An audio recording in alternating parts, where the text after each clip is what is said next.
কোটি প্রণাম।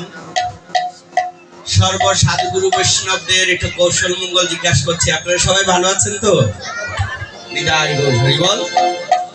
গোবিন্দের সবাইকে মঙ্গল রাখুক, শান্তি রাখুক, সুখে রাখুক, সবার মুখে এমন একটা হাসি থাকুক, সবাই যেমন এমন হাসি মুখে আনন্দ করে আমার রাধা মাধবের এই গুণ কীর্তন করে, যেন এই মানব জন্মটা আমরা ধন্য করতে পারি।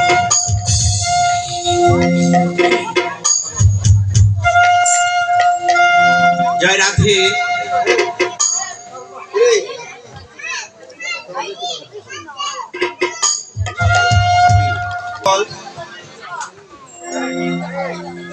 একটু আগে যে আমাদের ছোট ছোট বৈষ্ণবেরা যে সুন্দর করে গান গেয়েছে, খুবই ভালো লাগলো তাদের কণ্ঠে।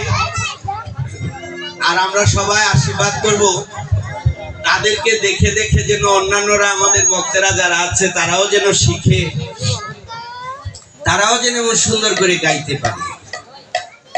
কিন্তু গানটা গেয়েছে খুব সুন্দর, তত্ত্বটাও আমাদের জানতে হবে। আর তত্ত্বটা জানতে গেলে সাধুগুরু বৈষ্ণবের কাছে না গেলে এই গানের তত্ত্ব কেউ বুঝতে পারবে না। গানটা গেয়েছে মায়ের খুব সুন্দর, কিন্তু মা নিজেও জানে না যে কি গাইলো।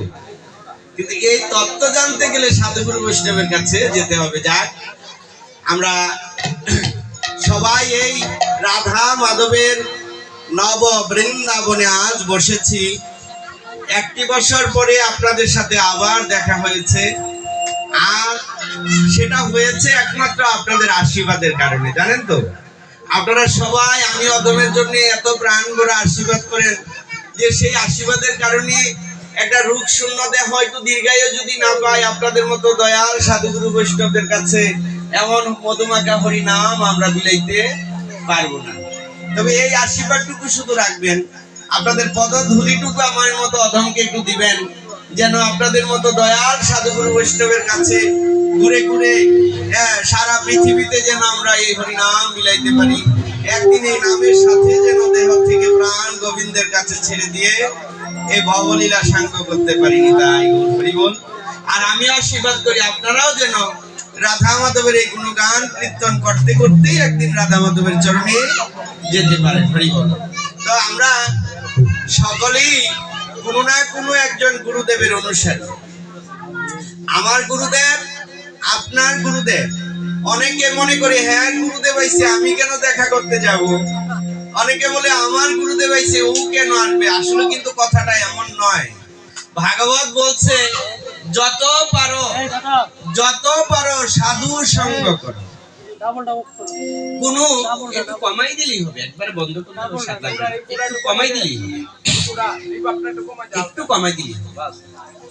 যে জঙ্গল খালি নয়, কোন সাধুগুরু বৈষ্ণব কোনোদিন খালি থাকে না। সাধুগুরু বৈষ্ণবের কাছে সকলের কাছে যে একরকমের ধন থাকবে তা কোনো কথা নয়। সকল সাধুগুরু বৈষ্ণবের কাছে কিছু না কিছু আছে।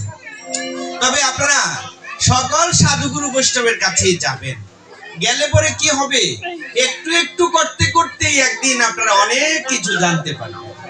এই যে আজকে আপনারা এখানে এসেছেন, আমি যখন আসি আমার তো প্রাণ চায় যেন আমার হৃদয়ে যা কিছু আছে, রাধারানী যা কৃপা করে দান করেছে, আমরা সাধনা করে যা জোগাড় করি, আমাদের প্রাণের ভিতর থেকে যা কিছু আছে সব ভক্তদেরকে উজাড় করে দিয়ে যায়।